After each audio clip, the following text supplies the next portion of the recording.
I know what it feels like to lose yourself in someone else's story, and I also know the power of writing your own.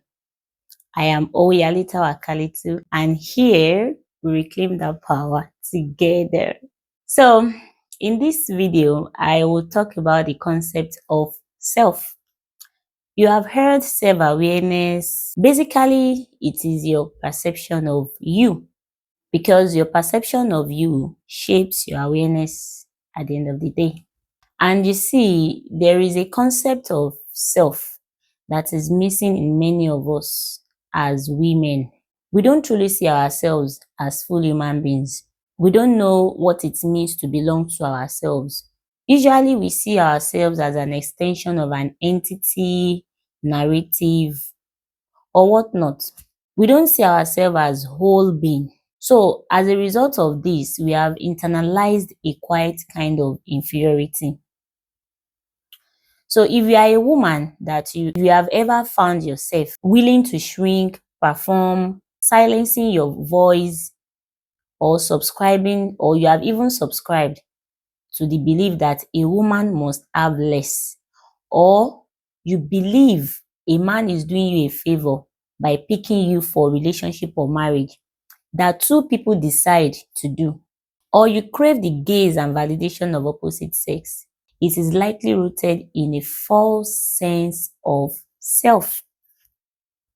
A false sense of self. You see, a woman disconnected from her true, authentic self often carries a false perception of herself, and usually she measures her worth through the lens of male validation rather than her own inherent value. I mean, you define your worth by the value men are willing to give. Does it make sense? Because you have inherited or internalized the belief that you are incomplete without a male figure in your life. So let me give you an example of a woman that sees herself as an extension of an entity. So if you are a woman that believes that there is a level of independence in terms of finance, selfhood, or anything empowering, you will reach as a woman that will scare men away. So therefore, you are willing to tone it down to get picked. That is you seeing yourself as an extension of an entity. Or you believe that there is a height you can't reach as a woman until you are with someone. Or if you believe it is okay to let go of your purpose as a woman so as to be picked for marriage or relationship, these are the traits of a woman with false sense of self. You see yourself as an extension of an entity. You believe you have to be the sacrificial lamb. You always have to be at the receiving end to keep the peace. Usually, you will find yourself centering others while decentering your own essence, your very essence, just to keep a presence. And by presence, I mean to keep the relationship or marriage. In a romantic relationship or marriage, you'll be willing to self-sacrifice. For example, the concept of submission. You'll be willing to submit in order to get validation from your partner because you are not rooted in yourself. Yes. And you see, a woman that is not rooted in herself carries false sense of self. This false sense of self is the root of emotional suppression, spiritual gaslighting, and reasons women agree to do all sorts of unthinkable things to stay in relationship or marriages. And they end up losing their own self, their own being. And usually these women are very resentful and they are very low vibrational in their thoughts. Yes, because they gave up on themselves already to somebody else. So, and usually you as a woman that carries this false sense of self, you have a name for this trait. You name it loyalty, patience, being a good woman, ideal woman. You have all sorts of names, like you wrap it in virtue for yourself. So let's use the concept of submission as an example. And I will say this with utmost clarity, that the concept of submission to another human, from whatever angle you want to look at it from, be it religious, cultural, or otherwise, I don't know, it can never be healthy or truly healthy. I use the word truly healthy because people believe that submitting to a good person won't harm you. And I say it's all false. It's all false. You shouldn't submit to begin with to your fellow human. Because this is how submission goes here. A man approaches you and says he wants a submissive woman. And you as a woman, you audition yourself that you can submit, right?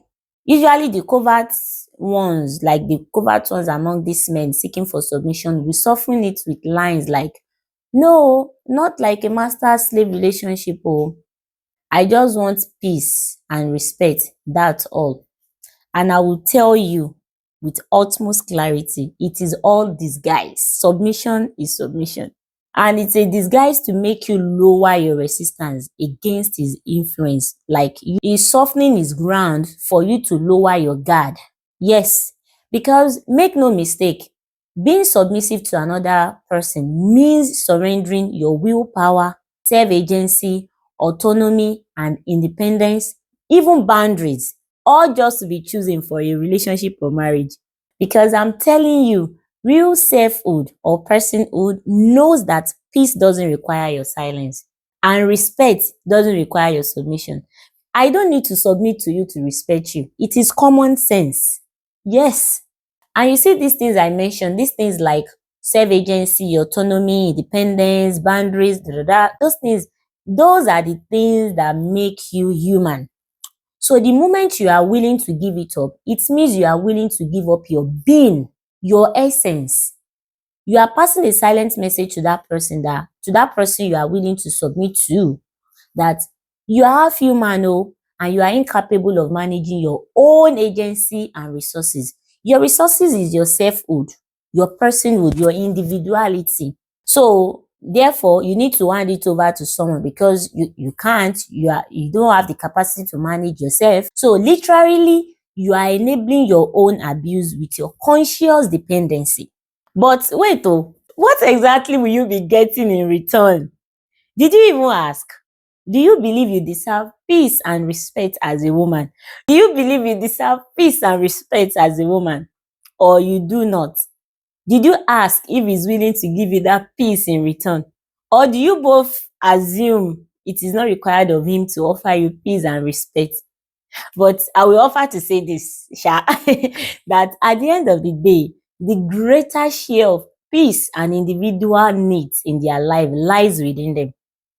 So all these questions I'm just asking. And you see, because we carry a false sense of self, usually you crave validation, specifically from this person asking for submission. You crave validation from his perspective. So in return, he validates you by calling you a good woman. He calls you a good woman. That's the reward. He rewards you for betraying yourself, for dismantling your own boundaries, for handing over your being, your essence on a silver platter. Maybe it is validation you are after. You will get it though. Yes, but it's only be for a short while. Because the kind of validation you'll be getting from this person in the first place is not nourishment. It's not to nourish your being to begin with. It's like a bait for you to lower your guard. And once it hooks you, that validation hooks you, it keeps you in the cycle to do more, even as it drains the very life out of you. Yes, it will drain the very life out of you. You see, the validation is going to be for a short while because your willingness to bend, to mold, or even if you break will never be enough. That is when you will start feeling emotionally, spiritually suppressed because he is insatiable. Yes, he is human. He won't be satisfied. So, if you have watched until this moment, kindly support my channel by subscribing to my YouTube channel, like and leave a comment. Thank you. So, the responsibility of satisfying his ego and satiety was never meant to be your burden to bear to begin with. Because ego is the enemy here. You can't defeat it and you can't please it. You can't please ego. Your existence combined will never fill the void that this person carries. It is not your burden to bear. But because you carry a false sense of self and lack boundaries, both with yourself and with others, you end up mismanaging your own resources and surrendering your very essence. You carry the burden that doesn't belong to you by willingly carrying his burdens. The way you carry his burden is you orbiting yourself, orbiting your entire existence around his ego. And this person sees it, he knows it. So he banks on these things, using your compliance as leverage to manipulate and break you. Yes, he is human. He is human. He will do that. Even if the man is a kind of person that won't mess you up or that doesn't mess you up safe. Because people love to say, if you submit to a good man, he won't harm you. I still argue this. So, good man or not, basic human decency means that you should never have to give up your personhood and individuality in a relationship, period. Because the very need to submit or to be submitted to is rooted in a desperate, unhealthy, and fragile mindset. Yes. And you see, a safe, healthy relationship or marriage won't require you to give up your agency, autonomy, or personhood. It respects separateness, togetherness, and individuality. Yes. Probably I will talk about this in another video. So, if you ever wonder why you feel burdened in a relationship or marriage and you find yourself giving external yes while your internal is no, it is because of this false sense of self. It means you don't have the power to choose yourself. You don't have what it takes to be rooted in yourself, to be grounded in yourself. So, here is my invitation to you. Let's go of that false sense of self. Let go of that false self. Let go of the performance. Yes. Let go of that inherited, projected inferiority. Yes. You are not a second-class human. You are not a second-class human. You are a full thinking, feeling, divine being. You are strong and powerful. You are stronger than you think. You carry so much potential that you think. And the world will adjust to the woman you are once you do. Allah didn't create you to live in someone else's shadow. Never. That I will never believe. So, let me leave you with this. If the world refuses to adjust to your true essence, how are you still willing to show up for yourself? Remember, your life is yours. Own it, live it, and never hand it over. Peace out. Bye-bye.